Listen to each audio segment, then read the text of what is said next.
trust in yourself and see your dream or your goals through as far as you can, but knowing full well that when there is that twist or there is something, you try to find purpose moving forward in those detours that are given to you in life, but know that an end is always a new beginning. And try not to get too pessimistic about something getting cut off or coming to an ending point. Just try to be open-minded. Be yourself and be undeniable to what you want to be, and things will happen for you. If you stay true to yourself, that's what matters.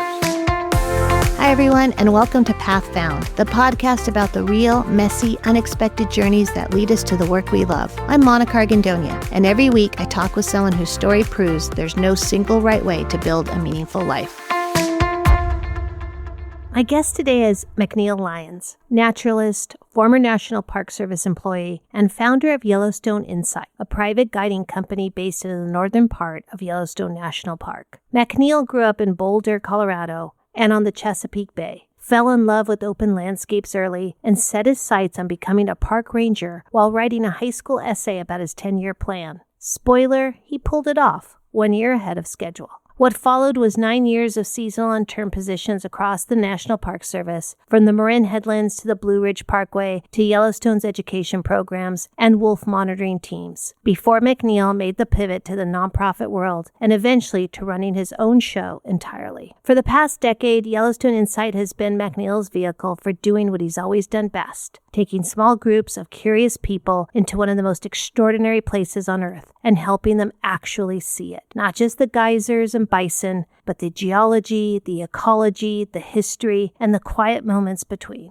We talk about what it really takes to build a career in the national parks, what he learned from walking away from a government career, and why he still goes to work every day with, in his words, a pocket full of optimism. Welcome to Path Found. MacNeil, thank you so much for your willingness to share your story today. I'm excited to talk with you. And as I start all these podcast episodes, if you could just go back and tell us, what were you like as a kid? Where'd you grow up? And what'd you think you would be doing? Sure. Well, thank you again for the invite. This is an amazing opportunity just to connect back with you after so many years, and also an opportunity to tell my story in a way that usually doesn't get told when it comes to what I do for my life and my day job. So growing up as a young man, I was in Boulder, Colorado. And I think that's when I fell in love with kind of the West and the open country. So it really instilled in me the love of just the natural surroundings, but also little things like the smell of sagebrush after rain, how potent it is on the landscape, and such a pungent, beautiful smell. And that really kind of resonated and stuck with me. But then I also had amazing parents that took me outside a lot. So this is back in the late 70s and 80s and things like that, where we would go travel to national parks. And it wasn't really backpacking, but it was car camping kind of trips. And I came to Yellowstone as a young boy. I was probably 6 or 7 years old. And I have some very fond memories of that. So I think moments like that in my early days kind of instilled the appreciation of open spaces, wildness, and the opportunities of the unknown of what's right over the next hill. Nice. So from Colorado, where'd you go? So Colorado, we moved to the eastern shore of Maryland, and I grew up on the Chesapeake Bay, sailing and fishing in that area. Just wasn't cutting it for me as far as the wildness goes. Nothing against that part of North America. I have very fond memories of growing up there in middle school, high school, but wanting to get away from like the DC Beltway traffic, the 100% humidity, just that time in Colorado was very, very fulfilling for me as I think a young man. So I graduated from West Virginia University with a degree in recreation and parks management, and that put me to work for the National Park Service as kind of my early career path. I guess we'll delve into it just a minute, but I tried to work west and get away from that East Coast side of living. So you knew really early on all that, how you grew up in Colorado, that is what you wanted to do. I think that there comes a moment when I reflect back to life's path, and there are a lot of forks, there's a lot of opportunities, there's a lot of hardships that go into the path you're trying to achieve. But a high school English teacher, I think it was in 10th grade or 11th grade, he had us say, what are we going to do 10 years after we graduate high school? Where are you going to be? And in that multi-page essay, I said I was going to be a park ranger working in Yellowstone National Park. I think if you look at the math, it was 1 year ahead of schedule. That was kind of a dream that worked out. So it was maybe a path found in that sense. That's something that I really had aspired to do. But I can tell you a little bit more, I guess, about how the Park Service jobs came into play. It wasn't really choices that worked directly to that. It was a little circuitous the way it came to be. So, I mean, even you knew that was a career path or that was a job, is kind of amazing, right? Not everybody knows in high school that's something I can do. Honestly, Monica, in high school, I didn't know how to achieve that job opportunity, but I thought it would be really awesome. It would be a neat opportunity to wear that historic uniform of a flat hat and a green and gray uniform and work in a beautiful natural setting and teach people about nature. A term we don't really use so much anymore is a naturalist. And now it's turned into like interpretation. You're interpreting nature. But I can't tell you how many times I told people when they asked the question, what other languages do you speak? When I say I'm an interpretive park ranger.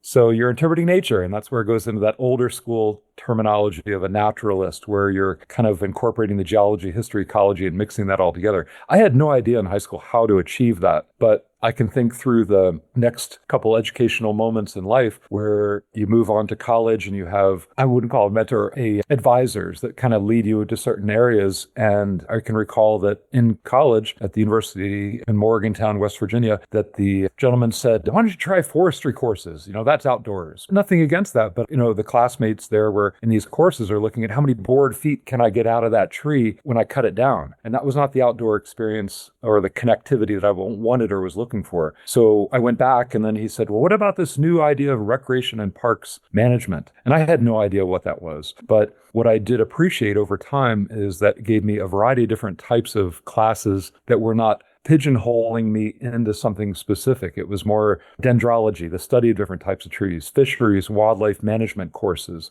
public speaking, how to get different groups of individuals to get into a recreational outdoor setting, whether it be people with disabilities or younger children or even adults, how to connect them to nature. So every class that I took was slightly different, but yet leading you to something more grandiose or more bigger. And I thought about in that moment in time, I think a lot of us as students were thinking about, well, maybe I'm going to open up a climbing gym in an urban setting, or maybe I'm going to try to be a superintendent at the local state park where I like to go rock climbing. Maybe I can aspire to manage that place that I love so much. And others were thinking, I'm just psyched about rock climbing and mountain biking and it's recreating. So I'm doing what I love. So it became a variety of different options to look into. But in my heart, I thought about National Park Service. And that's where it came to the next segment of my uncle was actually living in California at the time and went to a place in Golden Gate National Recreation Area, just north of the Golden Gate Bridge, a place called the Marin Headlands. And he stopped and spoke to a interpretive park ranger there at the visitor center and said, hey, my nephew is very interested in a career maybe into the national parks. What can you tell me? I can pass it along to him. So that was actually the catalyst or the door that opened up for me, that gave me an opportunity to work into an internship as my first opportunity to work into the National Park Service. Okay. In college or right after college? In college. Okay. So it was kind of a requirement that we did some sort of internship our senior year. And this dovetailed right into that very nicely, where it became a $10 a day in West Marin County, eating a lot of ramen and living in Park Service housing that I did not have to pay for, or maybe there was a small stipend fund for the seasonal job that I was doing. In the grand scheme of things, it was pretty minimalistic for a 3-month position outside of San Francisco in Marin County. Did you like it? Oh, I loved it. I loved it. It was, a world away. I had not spent much time in San Francisco before that. And coming from the Eastern Shore of Maryland, have the summer where it's a little cooler air temperatures, the fog bank that rolls in off of the Pacific Ocean, the cultural diversity of the city, food and everything, the music. It just became a neat opportunity to be able to work into that time of my life, but also to connect into maybe a future career path. And I was going to say that maybe that might be one of the pivotal moments in my adult life where two women, there was Roxy Farwell and Gail Lester, if they ever hear their names, hello, but they were the two women that I worked with at the time, were kind of my supervisory rangers at the time, that kind of led me to how to write an outline for my first public speaking event and do things like that, and how to apply for future seasonal jobs with the National Park Service after I graduated college. So they kind of really helped mentor me into that opportunity. Then I took the reins by myself and went forward with it. But if it wasn't for that connection between my uncle just asking some random questions, getting a contact name and a number, me following up on it, that's where it led into, I could have done something in Virginia, maybe closer to home, but this was a real great opportunity for a new chapter in life. So you go back to West Virginia, you graduate, and what happens?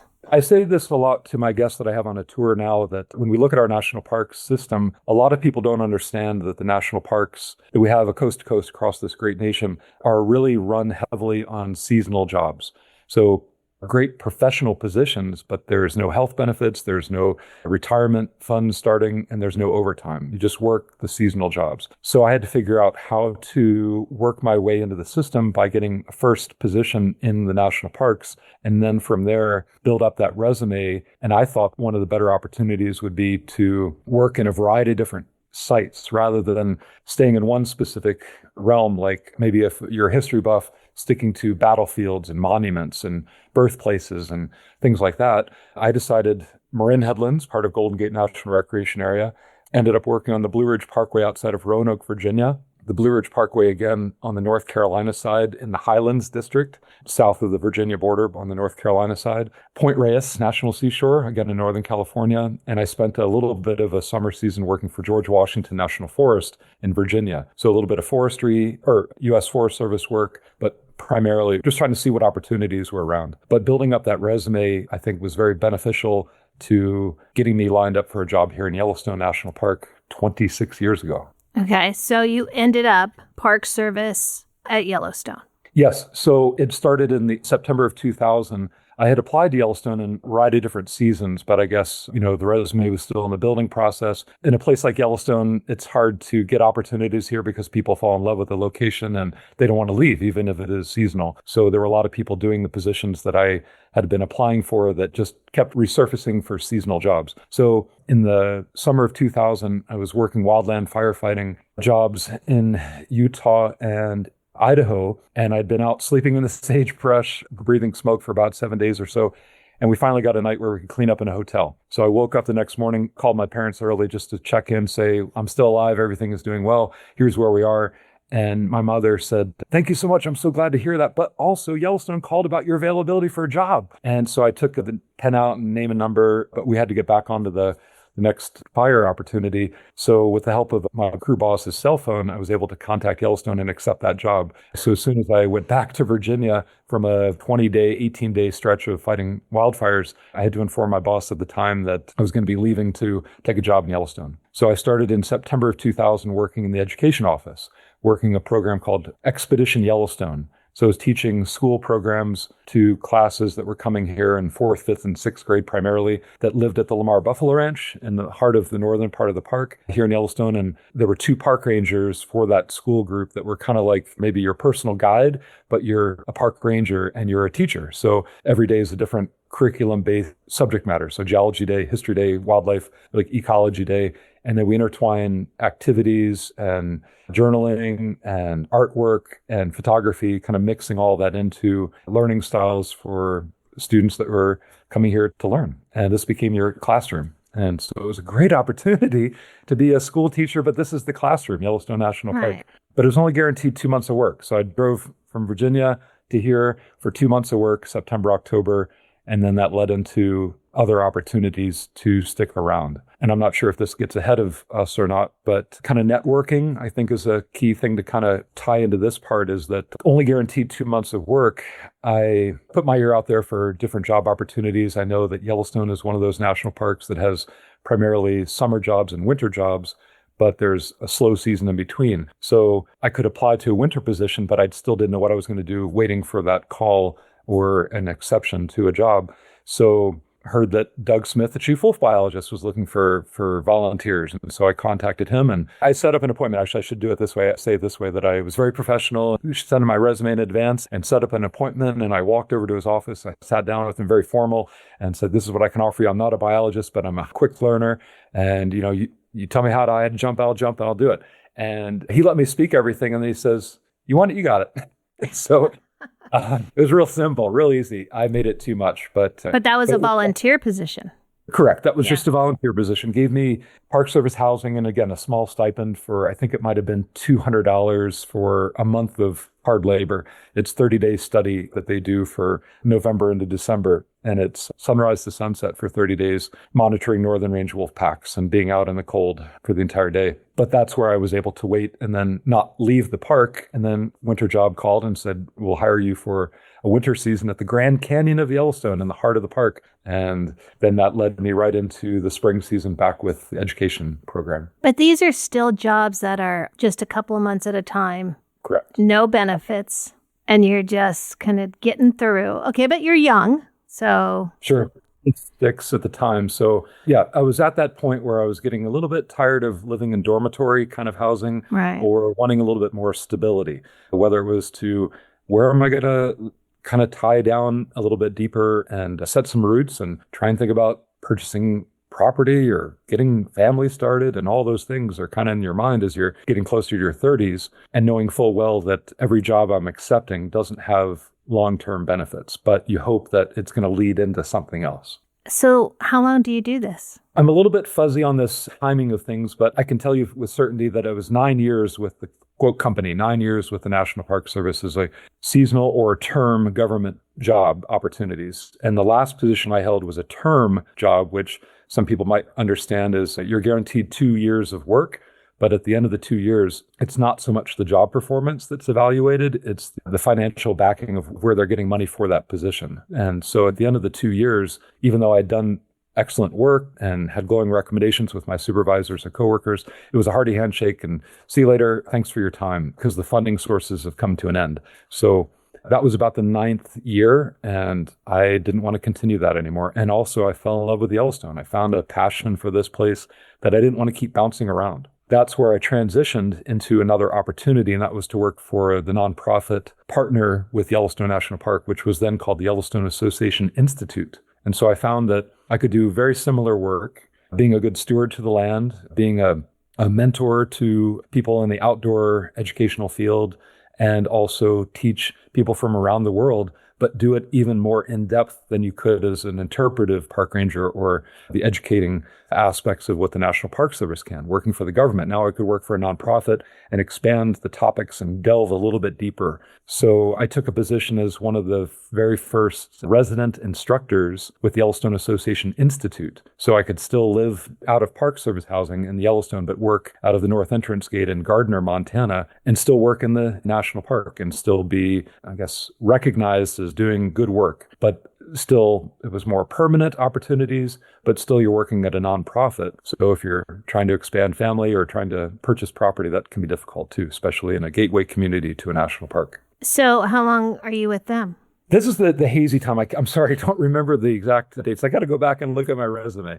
Let's say, I want to say that was a few years. So I think it was 2012 or 13 is when I branched off into the private sector to work as a private guide for a private company that was based in Gardner. And so I did that for a little over a year and a half, maybe about 2 years, and found that life with a child and a mortgage and trying to make a long-term plan, it was about time I should maybe try it on my own. I guess I jumped into the deep end, but it was familiar waters. I knew what I was doing, but being your own boss or trying to start a brand new company from scratch with just name recognition, I guess, is what was being to my benefit, because there's only one MacNeil in the greater Yellowstone ecosystem. And so I had that time in the national park, I'd had the time in the nonprofit, and then a little bit in the private sector. So that was a benefit to me as a small business starting out. So before we go into your business, were you disappointed at this point? Like, you kind of set your sights on a park ranger.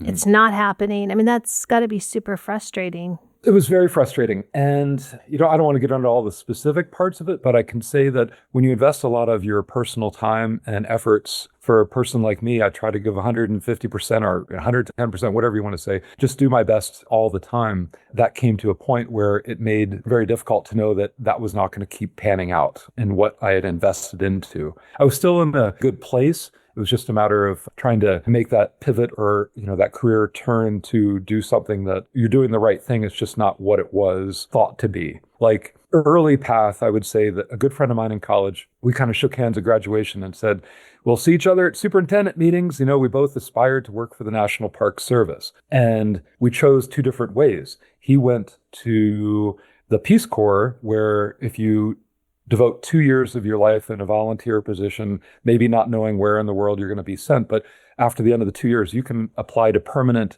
positions within federal agencies like the National Park Service under the Department of Interior. I wanted to jump right into it. So I started taking the seasonal route. I thought for sure he was going to come back at permanent. I found out after 2 years of seasonal jobs that it's very difficult to get permanent in a place where you want to be. So I'm not sure if I made the right decision. Maybe I should have done what he did. But we agreed on we'll see each other as national park superintendents down the road. That's our retirement plan. The actual was he ended up coming back and working for, I think it was the city of Boston in their recreation department. And I ended up, opening up my own business after, these other avenues I just mentioned to be able to support my family doing something that I love. And so I think that at a younger age, you might find that there's a dream for you, but you're still learning. You're still Right.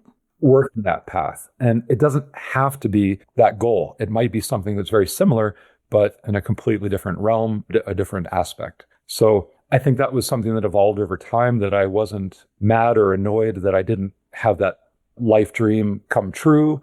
I had opportunities, but I also, through that time, I saw some of the bureaucracy of the National Park Service. I saw some of the hardships you can get stuck into as a middle management person within the government. And I didn't like those ideas. So I found other ways that I think were better for my personal heart and soul, that I'm still able to do education. Instead of working that career path to be a superintendent, I'd have to sit at a desk for many, many, many years, working budgets and schedules and everything else. And that wasn't who I am or what I wanted to be about. So really realizing those realities, but you didn't pack up. Now you're pivoting and you're still in Yellowstone and you start your own business. How was that? It was very unnerving. I had to put a lot of things together in a short period of time, getting an online presence, get a vehicle that works for what we need out here 12 months out of the year in winter and summer conditions, the proper gear, high-powered spotting scopes, binoculars, things like that, but also make sure I had financial capacity to pay all the dues that I need to for the National Park Service, being a commercial entity in a government land, federal land, to be able to get commercial insurance and just making sure you do everything right. So that was a big shift, but I did it. It was very overwhelming, I would say, and disconcerting that when I left the other private company, it was kind of short notice. And that's not really meant for this place and time on this podcast. It was a quick transition. So then I really had to kind of scramble to get things done because I had a child and because I had a mortgage. And I was basically just kind of thrown out without any opportunities or severance pay or anything like that, because the seasonality of that type of job is just kind of what you get out of it.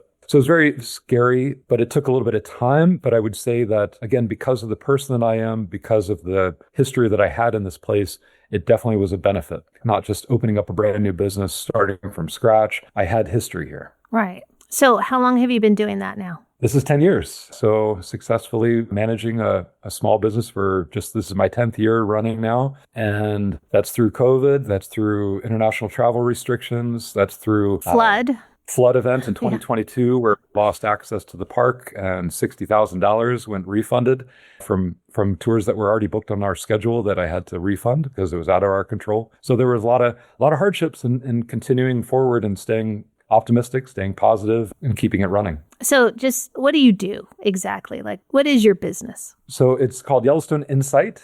And what I thought of is when you're trying to be catchy, trying to have something that's interest, I wanted my tours to be more deeper in education. So insightful rather than just see Yellowstone in a day type of tour. So my company is a small private guiding business that is no more than 6 people in a Chevy Suburban.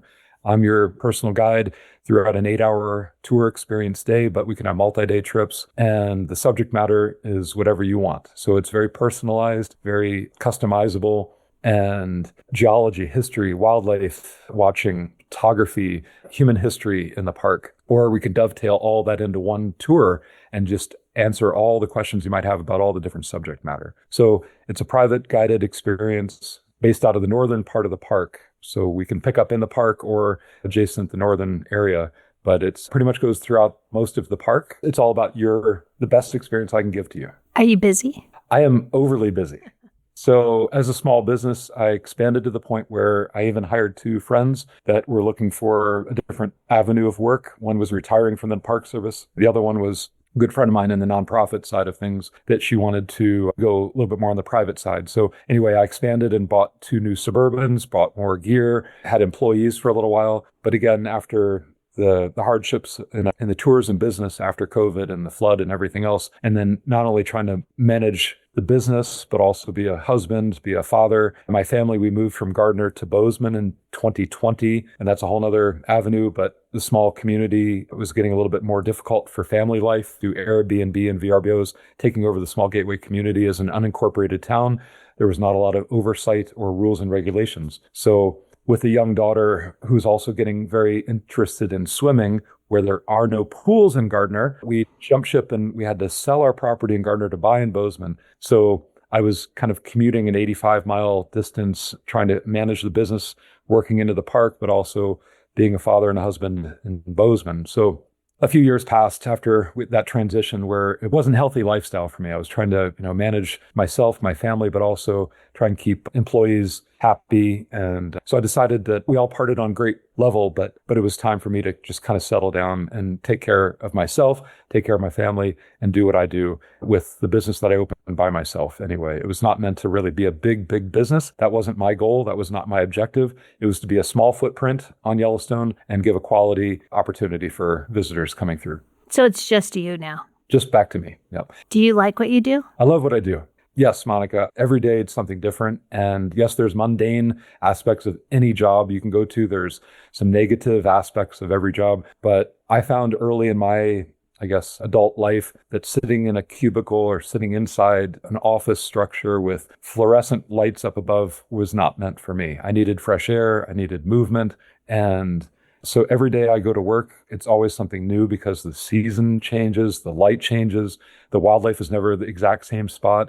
And the enthusiasm that the guests bring to each morning because they've booked with me months and months in advance, this becomes an exciting moment that they're coming to. And so they come with enthusiasm. So that gets me enthusiastic too about going to work and the questions that are asked. Even they might be similar questions as the day before or the day before that. I try to keep it lively for myself by answering in slightly different ways. I'm not a cookie cutter, canned interpreter. I just try to keep my brain kind of moving along too. So what do you see in your future? You've done this 10 years. What does the next 10 years look like? Well, I can't quite retire just yet. So I got to get a kid through college. So I'll keep going as long as I can. I guess for the younger folks out there that might be listening to this podcast, what is that? The word, side hustles and side gigs. I'm always looking for other opportunities to be able to kind of keep alive out there in different ways. And so I have speaking engagements that I do with different larger tour companies that they hire me on as a guest presenter. I have other ideas for maybe a couple books down the way, just other things to think about, ideas that I might be able to pivot again into as some more years progress. I don't want to be that curmudgeon-y old man that's been doing this way too long and getting fed up with it. So I'm not there yet by any means. It's just, you see the increased park visitation and you see a lot of the term it stupid human tricks on a regular basis. And it gets pretty overwhelming when you see it year after year and not a lot of respect by the masses to the resources that they're here to see. So it can get demanding. So will I do it for another 10 years? I don't know. Another 5 years. There's always concepts out there. So, just keep an open mind, I guess. So looking back, knowing what you know now and all that experience, especially through the Park Service, what would you go back and tell your 20-year-old self? Oh, there's so many things I was thinking about, Monica, about what to say, what would be good words of wisdom or lessons learned. And I think a couple different variety of things I was coming up with in the last couple days about thinking back to my career would be trust in yourself. Your life is your path and you should enjoy the ride. You should hopefully find the purpose in the path that you're choosing. So my father gave me a lot of life lessons growing up. One of those, he said to me, son, you got to find a job you can go to with a smile on your face. If you can't, it's not worth going. And that's a hard thing to follow through with. And so I've been very blessed to have found that opportunity. I go to work with a pocket full of optimism and a smile every day and just see what happens. So I think trust in yourself and see your dream or your goals through as far as you can, but knowing full well that when there is that twist or there is something that you try to find purpose moving forward in those detours that are given to you in life, but know that an end is always a new beginning. And try not to get too pessimistic about something getting cut off or coming to an ending point. Just try to be open-minded, I guess. That's something that might be a life lesson or something that I didn't learn in school or something that took time to figure out. But be yourself and be undeniable to what you want to be, and things will happen for you. If you stay true to yourself, that's what matters. Of course, you have to work for the man. You have to work for a certain company or a boss, or things might not be 100%. But if you can stay true to your core doing that job, then that's going to benefit you in the next chapter, in the next job opportunity, whether it be through the networking or word of mouth or great recommendations by the job you've done. Just be true to yourself and do the right job, and try to do something where you're kind and considerate in what you do. And hopefully that's not perceived as a weakness. I mean, that's all great advice. But just going back, the National Park Service, and I think a lot of people who may think of that as a career and would want to pursue that, it's disheartening to hear how hard it is. And, right, these are our national parks. These are our treasures. It shouldn't be that way. We should invest more, but we don't. And so there's a lot of kids out there, or young people and college students. They also get struck by that. This is where they want to be, in the outdoors, and this is what they want to give back and do. Would you go back and not do that again? What advice, even for someone like that who wants to pursue that field? I would not do things differently in retrospect. I think that opened up doors, opened up learning experiences, even though knowing that they were just seasonal or they were a temporary piece of the puzzle to moving forward in that path of life. But it was a fun opportunity. I got to live and work in spectacular places in our country and meet like-minded people, meet good people. In my younger days, I didn't care about retirement. It was never even a consideration. Would it be nice to make a little bit more hourly rate, maybe have a guaranteed overtime? Sure, but then you'd be stuck into a job maybe in the location you want to be. So for the younger crowd that's out there that are thinking about working in the national parks, I'd highly recommend you do those. Take advantage of those opportunities. But keep in mind, too, that something that if you want to fast track your permanent job opportunities in the National Park Service, then you can always work in places that are maybe not your ideal location, like saying the Washington Monument or the Liberty Bell in Philadelphia, or a smaller battlefield, maybe not a smaller battlefield, something that's maybe more in a metropolitan area. There's more of a turnover in permanent positions.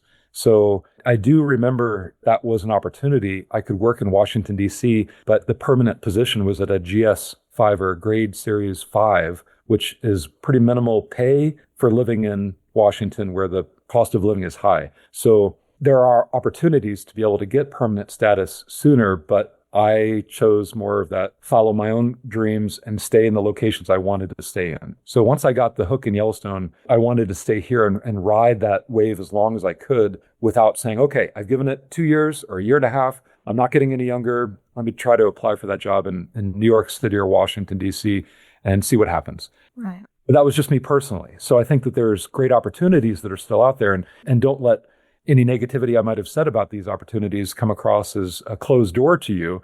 I think there's always opportunities. It's just a matter of how you specifically want to take that into your craft, your career, your path. And the National Park Service needs good people, especially in today's society, today's time. I don't want to get too political on this because I think we all know what's kind of happening. But my concern is that we're starting to find less people in the younger jobs opportunity workforce that want to get to be a government employee if they're not being treated so well, if they don't think there's going to be any long-term benefits. That's going to lessen the staffing issues, and we need people in the staff. So when you're young and you're capable of moving cross country and you pack your life in the back of your car or your truck, do it. Have fun with it. Make it an opportunity. Make it an experience. I wouldn't trade it for anything. I had so many amazing times throughout the course of those 9 years building up my resume. So where can people find you? How do we book a tour with Thank you. Yellowstone Insight, INSIGHT.com. But you can always follow along on the social media side. Something that I try to do as one of my other administrative duties is to keep the social media feeds up and running. So every day of what we see on tour, I try to post on Instagram and the stories. Sometimes there will be a post, but most likely just look at the circles. I've archived almost 10 years of daily activity. So you can live vicariously through those sightings and see the seasonal changes, but also kind of if you're leading up to a tour in July, then follow me for the month leading up to your tour, and you can kind of see what we're doing daily as the days progress. Yes, it makes me miss Thank that you area. For following along. Thank you. Yes, and I can vouch personally, having been on several of your tours. Yes. Well, it is well worth it, and I look forward to my next one sometime in the future. Yeah. MacNeil, thank you so much for sharing that and sharing your experiences. I appreciate it. No, thank you very much for the call and opening up this door as a possibility. And one more thing I thought I'd mention just is that networking is something you should be constantly thinking about, no matter what your career path is, but everybody knows somebody. So just try to meet and greet and constantly network and keep your little list of names and numbers and what important things about them. How many kids do they have? What other parks do they work at? And just keep little notes so you can remind yourself in 2 years' time, oh yeah, that gentleman that was from that job back there, maybe I can give him a call again. And find the qualities that you love about your career and dive deeper into that. Make sure that you're integrating that into your job to keep it fun and exciting for you. And hopefully you live a life with intention that keeps you going forward with a smile. That is wonderful advice. Thank you. Thank you very much, Matt. Thank you so much for listening to Path Found.